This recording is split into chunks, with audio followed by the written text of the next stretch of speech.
Hello साथियों, कैसे हैं आप सभी।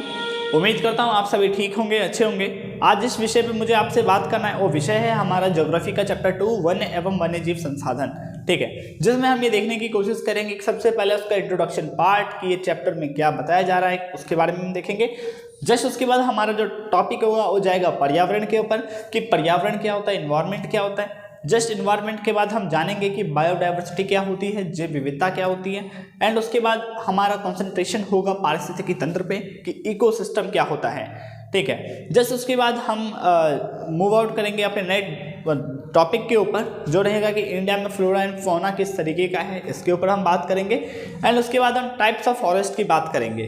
ठीक है, तो सबसे पहले मैं आपके साथ एक इंट्रोडक्शन के ऊपर बात कर लेता हूँ। वन एवं वन्यजीव संसाधन को लेके कुछ बेसिक बातें को जान लेते हैं। ठीक है, कि जो इंडिया है, इंडिया जो है बायोडाइवर्सिटी या फिर वन एवं जीवों को लेके बहुत ही ज़्यादा रीच है। इसके पीछे का रीज़न ये है कि इंडिया का climate is a monsoon climate है। ठीक है, तो मानसून क्लाइमेट की वजह से इंडिया में जो अगर मैं बात करूँ फ्लोरा एंड फौना का तो काफ़ी अच्छे लेवल पे है। ठीक है, बट ये तो बात है एक इंडिया के लेवल की। बट अगर मैं पूरे वर्ल्ड लेवल पे बात करूँ तो वर्ल्ड लेवल पे पूरा फ्लोरा एंड फौना का जो एक्सपेंशन है वो अनइवन है। अनइवन से मेरा कहने का मतलब ये कहीं पे बहुत ही ज़्यादा है तो कहीं पे बहुत ही कम है। ठीक है, अगर मैं बात करूं कि अमेजन बेसिन का, ठीक है, या फिर अमेजन फॉरेस्ट की मैं बात करूं या फिर मैं इक्वेटोरियल फॉरेस्ट की बात करूं तो वहां पे लगभग फ्लोरा एंड फौना का एक्सपेंशन अलग देखने को मिलेगा। मैं डेजर्ट की बात करूं तो वहां अलग देखने को मिलेगा। तो पृथ्वी की अगर हम बात करते हैं तो यहाँ पे फ्लोरा एंड फौना बहुत बड़े लेवल पे है। पूरा का पूरा जो पृथ्वी है और फ्लोरा एंड फौना यानी कि जीव एवं जंतुओं को लेके या फिर पादप जंतुओं को लेके बहुत ही ज़्यादा रीच है। ठीक है, बहुत ही ज़्यादा बड़े लेवल पे यहाँ पे अवेलेबल है। ठीक है, तो वर्ल्ड लेवल पे हम हल्का सा ये चीज़ जानने की कोशिश करेंगे बस। बट ये जितने भी टॉपिक है जो हमें पढ़ना है वो पढ़ना है इंडिया के लेवल पे कि इंडिया के लेवल पे इनमें क्या क्या लेवल्स है इसको हम जानने की कोशिश करेंगे। ठीक है, तो सबसे पहले बात करते हैं कि इन्वायरमेंट के बारे में कि इन्वायरमेंट होता क्या है, पर्यावरण होता क्या है। तो हमारे आसपास की सभी वस्तुएं यानी कि हम अपने आसपास जिन सभी वस्तुओं को देखते हैं, सभी वस्तुओं को देखने से मेरा मतलब ये कि हम अपने आसपास कुछ प्राकृतिक चीज़ों को भी देखते हैं, कुछ मानव निर्मित चीज़ों को भी देखते हैं, कुछ मानवीय चीज़ों को भी देखते हैं। इन सभी को हम पर्यावरण की श्रेणी में रखते हैं। ठीक है, कई बार हमसे सवाल किया जाता है, क्वेश्चन किया जाता है कि पर्यावरण क्या, तो हमारा जो दो तीन चीज़ है कि जो भी इन्वायरमेंट ने बनाया है सिर्फ वही पर्यावरण होता है। बट नहीं, तो इसको हम रखते हैं प्राकृतिक पर्यावरण की श्रेणी में जिसे इन्वायरमेंट ने बनाया है। बट काफ़ी कुछ ऐसे जिसे ह्यूमन ने बनाया है, बिल्डिंग्स वगैरह, तो मानव निर्मित पर्यावरण। मानवीय मतलब जो क्रोध आता है, हमारे अंदर गुस्सा आता है, ये सभी चीज़ें मानवीय पर्यावरण। ठीक है, तो पर्यावरण जो भी हमारे आसपास की चीज़ें हैं वो सभी पर्यावरण की श्रेणी में आती हैं। उसमें प्राकृतिक चीज़ें भी आती हैं और मानव निर्मित चीज़ें भी आती हैं। ठीक है, अब जो नेक्स्ट टॉपिक है वो है बायोडाइवर्सिटी, जैव विविधता। ठीक है, बायोडाइवर्सिटी क्या है तो इसके नाम से पता चल रहा है जीवों की विविधता ही प्रजाति विविधता कहलाती है। ठीक है, जब जीवों में विविधता होता है उसी को हम जैव विविधता के नाम से जानते हैं। ठीक है, जैसे कि अगर मैं एक सिंपल से बात कर लूँ, एक मैंगो की बात कर लूँ, एक आम की बात कर लूँ, तो क्या आम लगभग एक ही तरीके का होता है क्या? बिल्कुल नहीं, आम के भी लगभग कई सारी अलग अलग प्रजाति हैं। लगभग किसी को हमारे गांव में लगभग अलग अलग नामों से आमों को जानते हैं। प्रजातियों की विविधता हो गई। ठीक है, अगर आप किसी वेजिटेबल्स लेने जा रहे हो तो एक तरीके के लगभग डिफरेंट टाइप्स के वेजिटेबल्स अवेलेबल है, डिफरेंट टाइप्स के फ्रूट्स अवेलेबल हैं, डिफरेंट टाइप्स के फ्लावर्स अवेलेबल हैं, डिफरेंट टाइप्स के ट्रीज अवेलेबल हैं। तो इन्हीं चीज़ों को हम जैव विविधता के नाम से जानते हैं। जीवों की विविधता, प्रजातियों की विविधता ही जैव विविधता कहलाती है।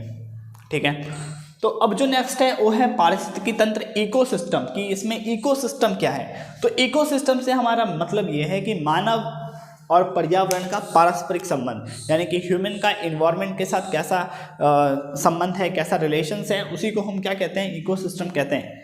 ठीक है, क्योंकि ह्यूमन जो है बिना इन्वायरमेंट के सहयोग से, बिना इन्वायरमेंट के से कुछ भी ऐसा काम नहीं कर सकता। तो मानव एवं पर्यावरण का पारस्परिक संबंध ही, ठीक है, पारिस्थितिकी तंत्र कहलाता है। मानव अपने सभी कार्य पर्यावरण के साथ मिलकर करता है, बिना पर्यावरण से हटे मिले वो कुछ काम नहीं कर सकता। ठीक है, तो ये कह सकते हैं कि पर्यावरण के जैविक और अजैविक तत्वों का जब आपस में संबंध बनता है तो उसी को हम इकोसिस्टम के नाम से जानते हैं, पारिस्थितिकी तंत्र के नाम से जानते हैं। तो नेक्स्ट वीडियो में आपको मैंने बताया था कि जैविक क्या होता है, अजैविक क्या होता है। तो जैविक वो सभी चीज़ें जिनमें हम लोग आते हैं, जो हमारे फ्लोरा फौना आते हैं, ये जैविक तत्व हो गए। अजैविक तत्व क्या हो गए, हवा हो गया, पानी हो गई, ठीक है, मिट्टी हो गया, पत्थर हो गया, ये सब अजैविक तत्व होते हैं। तो जब जैविक तत्व का अजैविक तत्वों के साथ एक अच्छा संबंध बनता है तो उसी को पारिस्थितिकी तंत्र के नाम से जानते हैं। ठीक है, तो अब तक जो हमने कुछ चीज़ों पे बात की, हमने ये बात किया कि इन्वायरमेंट क्या होता है, पर्यावरण क्या होता है, बायोडाइवर्सिटी क्या होती है, एंड लास्ट की पारिस्थितिकी तंत्र क्या होता है। ठीक है, तो इतनी बातों को समझने के बाद हमारे मन में हल्का हल्का ये इल्यूजन्स बन गया होगा कि वन एवं वन्य जीव संसाधन में हमें पहले क्या जानना जरूरी है। तो ये जानना जरूरी है कि पर्यावरण क्या होता है, कि जब हम पर्यावरण को जानेंगे तो हमें पता है कि जो पर्यावरण के अंदर का ही एक पार्ट क्या है, फॉरेस्ट है, और उसी फॉरेस्ट में कौन रहता है, वन में रहने वाले जीव रहते हैं। ठीक है, दूसरा टॉपिक है बायोडाइवर्सिटी। तो वन कोई एक प्रकार के नहीं होते, वन भी कई सारे तरीके के होते हैं, कई सारी डाइवर्सिटी पाई जाती है। उसी तरीके से वनों में रहने वाले जो जीव जंतु होते हैं, चाहे वो पादप हो या फिर कोई जंतु हो, तो वो कोई एक प्रजाति के नहीं है। एक हाथी नहीं हो सकता, एक शेर नहीं हो सकता, कई तरीके के शेरों में भी वैरायटी है, कई तरह के हाथियों में भी वैरायटी है, प्लांट्स को लेके, ट्रीज को लेके, सब में वैरायटी देखने को मिलती है।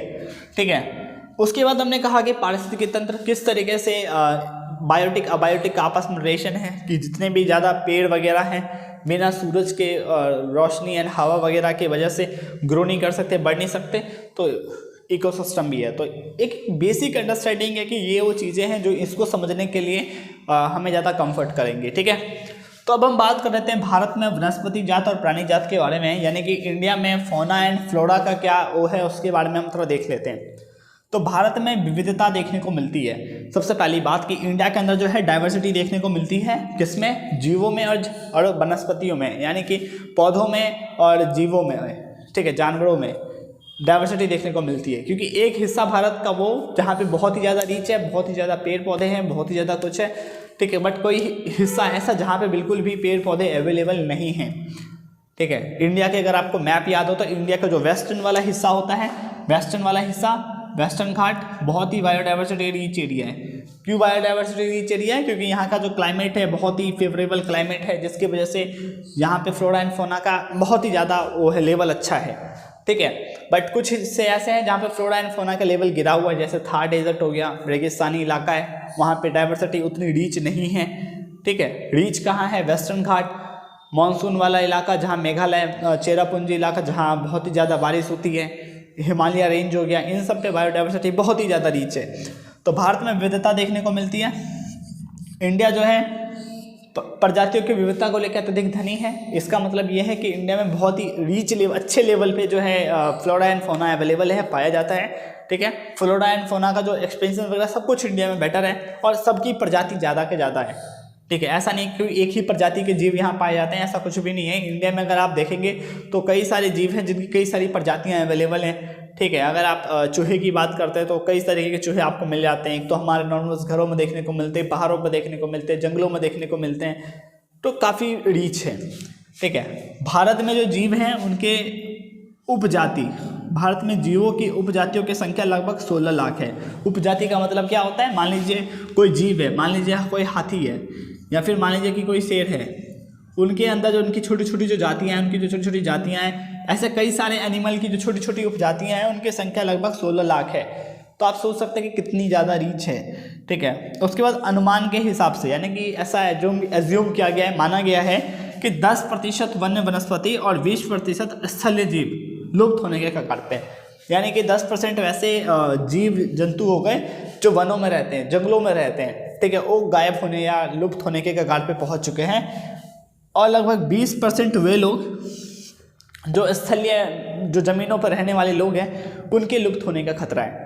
ठीक है, तो इसके पीछे का रीजंस हम पढ़ेंगे, कैसे कौन कौन से रीजंस हैं जो बेसिकली इनको खतरे में डाल रहे हैं, इनको खतरे में लेके आ रहे हैं। ठीक है, तो एक एज्यूम किया गया कि एज्यूम के हिसाब से 10% यानी कि 10% जो वन में रहने वाली जो वनस्पतियां हैं, पेड़ पौधे हैं, वो खतरे में हैं, और 20% जो स्थलों पर चलने वाले जो जीव हैं वो खतरे में हैं। तो ऐसा का तो सीधा सा मतलब हमें पता है कि ह्यूमन इंटरफेस जितना ज़्यादा बढ़ता जाएगा, हम ट्रीज़ की कटिंग जितने ज़्यादा लेवल पे करते जाएंगे, एनवायरनमेंट पॉल्यूशन जितने बड़े लेवल पे करते जाएंगे, जितने बड़े लेवल पे हम अर्बन एरिया, शहर बनाते जाएंगे, ठीक है, तो ऑब्वियसली इनकी संख्या क्या होती जाएगी, कम होती जाएंगी, जिन्हें हम नेक्स्ट टॉपिक में पढ़ने की कोशिश करेंगे। भारत में लगभग 47,000 यानी कि 47,000 पादप और 15,000 पुष्प प्रजाति पाई जाती है। यानी कि अगर मैं बात करूं जो पादप होते हैं, पेड़ पौधे हैं, उसकी लगभग कितनी प्रजाति है, तो 47,000 प्रजाति पाई जाती है इंडिया में, ठीक है। उसके बाद जो 15,000 यानी कि 50,000 पुष्प प्रजाति, यानी कि जो फ्लावर्स होते हैं, फ्लावर्स, उसकी लगभग 15,000 प्रजातियां पाई जाती हैं, ठीक है। यानी कि इससे हमें एक बेटर तरीके से समझ में आ रहा है कि पादप एंड पुष्प की प्रजाति इंडिया में काफ़ी ज़्यादा है।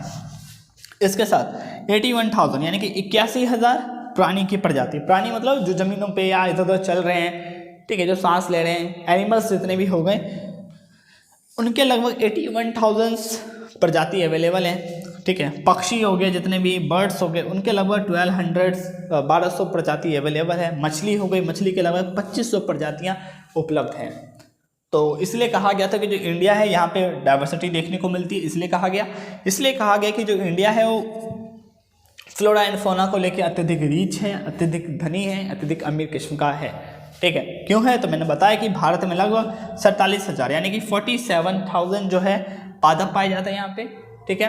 एंड 15,000 यानी कि 15,000 यहाँ पे पुष्प प्रजातियाँ हैं, 81,000 यहाँ पे प्राणी प्रजाति है, 1200 यहाँ पे पक्षियों की प्रजाति है एंड 2500 लगभग मछलियों की प्रजाति है, ठीक है। तो इससे हमें यह समझ में आता है कि इंडिया ऑब्वियसली बायोडाइवर्सिटी को लेकर क्या है, बहुत ही ज़्यादा रीच है, ठीक है। बट इसके सामने मैंने कुछ प्रॉब्लम्स भी आपको बताएं कि अनुमान के हिसाब से 10% वन्य वनस्पति जो वनों में रहने वाले हैं और 20% जो जमीनों पर चलने वाले हैं, उनकी संख्या में गिरावट देखने को मिला। कई तो ऐसे कि दिखने ही बंद हो गए।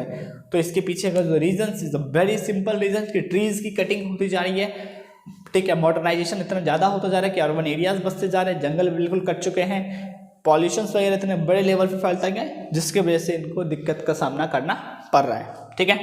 तो अब हम अपने जो नेक्स्ट टॉपिक है उस पर मूव करते हैं। इसमें हम ये जानने की कोशिश करेंगे कि इंडिया के अंदर जो है वनों को कितने हिस्सों में बांटा गया है, यानी कि फॉरेस्ट को कितने हिस्सों में डिवाइड किया गया है, ठीक है। तो एक चीज़ बता दें आपको कि जो फॉरेस्ट है, फॉरेस्ट को कई हिस्सों में बांटा गया है, ठीक है। प्रशासन के आधार पर बांटा गया है, उनके शेप के अकॉर्डिंग बांटा गया है, ट्रेड यानी कि व्यापार के आधार पर भी फॉरेस्टों को बांटा गया है, जो पत्ते होते हैं, लीव्स होते हैं, लीव्स के साइज़ के हिसाब से भी फॉरेस्ट को बांटा गया है।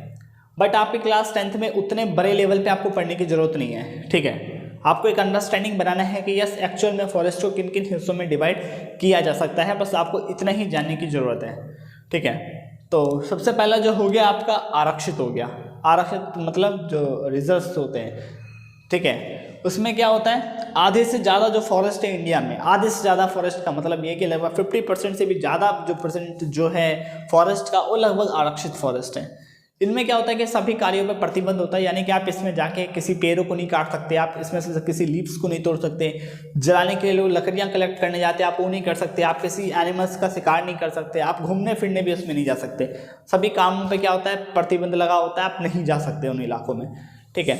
बिल्कुल ये पूरे का पूरा एनिमल के लिए सिक्योर किया जाता है, वनों में रहने वाले जो भी पेड़ पौधे हैं उनके लिए सिक्योर किया जाता है कि लोग उनको कोई खतरे में ना लाए, ठीक है। दूसरा हो गया रक्षित। रक्षित में क्या है, वनों में आप जा सकते हैं, वनों में आप घूम सकते हैं, चराई पर जो है प्रतिबंध नहीं होता। अब अगर आप वनों में गए हैं तो आप अपने साथ अपने गाय भैंस वगैरह को भी जाके ले जा सकते हैं, कोई प्रतिबंध नहीं है, चराई कर सकता है, ठीक है। और इंडिया में लगभग 29% जितने भी 29% जो फॉरेस्ट हैं वो इसी कैटेगरी के अंदर आते हैं इंडिया के अंदर।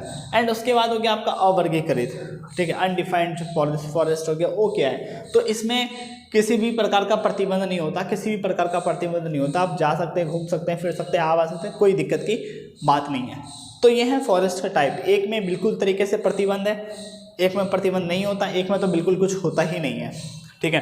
तो ये है फॉरेस्ट के टाइप्स, ठीक। तो इसमें आपको कुछ कुछ बातें समझ में आ रही होगी कि जो इंडिया जो है, इंडिया के अंदर बायोडाइवर्सिटी बहुत रिच एरिया है इंडिया, ठीक है। इंडिया के कई ज़्यादा जो हिस्से हैं, कहीं कहीं पे तो बायोडाइवर्सिटी बहुत ज़्यादा है, बट कई कई हिस्सों पे बायोडाइवर्सिटी जो है हमें कम देखने को मिलती है, ठीक है।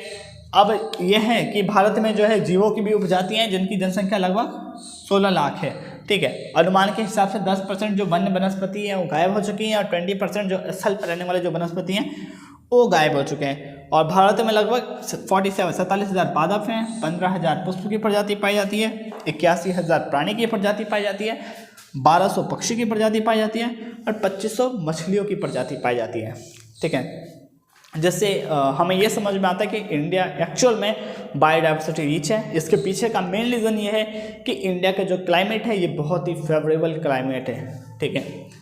तो अब तक जो हमारा डिस्कशन था वो हमारे कुछ टॉपिक के आसपास था कि पहले हमने देखा इन्वायरमेंट क्या होता है, इन्वायरमेंट से हमें यह समझ में आ गया कि इन्वायरमेंट के अंदर ही डाइवर्सिटी देखने को मिलेगी, तो हमने डाइवर्सिटी के बारे में पढ़ लिया। जस्ट उसके बाद हमने अपने इकोसिस्टम्स के बारे में जानने की कोशिश की कि इकोसिस्टम क्या होता है।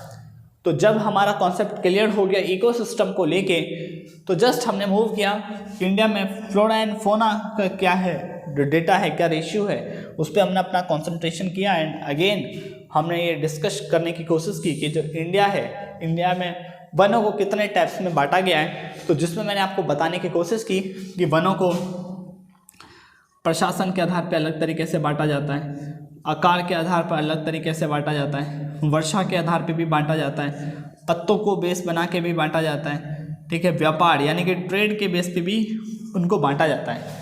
बट आपको मैंने बताया था कि इतने बड़े लेवल पे पढ़ने की तो ज़रूरत है नहीं, क्योंकि इतने बड़े लेवल पे आप अपने एग्जाम्स में भी लिखेंगे नहीं, ठीक है। तो आपको बेसिकली इन तीन के बारे में जानना बहुत ही ज़्यादा ज़रूरी है, आरक्षित, रक्षित और अवर्गीकृत। जिसे मैंने ये बताने की कोशिश किया कि इंडिया में लगभग आधे से ज़्यादा जितने भी ज़्यादा फॉरेस्ट है वो इसी कैटेगरी में आते हैं। दूसरा मैंने ये बताया कि सभी कार्यों पर क्या होता है, प्रतिबंध होता है, यानी कि आप इसमें कुछ भी नहीं कर सकते, पूरे तरीके से रिजर्व होता है। अब इस तरीके का फॉरेस्ट को क्रिएट क्यों किया जाता है, क्योंकि यहाँ पर रहने वाले जितने भी जीव हैं या फिर जितने भी पादप हैं उनको सिक्योर किया जा सके, उनको बचाया जा सके, ठीक है, जो खतरे में है उनको। रक्षित में क्या, आप वनों में जा सकते हैं, घूमिए फिरिए, मजे कीजिए। उसके बाद ये कि चराई पे प्रतिबंध नहीं होता, बिल्कुल भी प्रतिबंध नहीं होता, आप कुछ भी कर सकते हैं। जस्ट 29% जो फॉरेस्ट हैं पूरे इंडिया में वो इसी कैटेगरी के अंदर आते हैं, ठीक है। उसके बाद है आपका अवर्गीकृत, इसमें किसी भी प्रकार का प्रतिबंध नहीं होता, आप कुछ भी कर सकते हैं, अच्छे से कर सकते हैं, ठीक है। बट आपको ये मौका मिला है कुछ भी करने का, तो आप ये नहीं कि आप जाके पेड़ों को काट के ले आएँ, आप जो यहाँ पे जो एनिमल्स हैं आप उसको नुकसान पहुँचाए, आपको ऐसा नहीं करना, ठीक है। क्योंकि जब आपने इस टॉपिक को समझा तो आपको एक मन में कि इल्यूजन्स आ गया होगा कि किस तरीके से आप इनको क्या कर सकते हैं, कंजर्व कर सकते हैं। ओके, सो मिलते हैं अपने नेक्स्ट वीडियो में, तब तक के लिए धन्यवाद।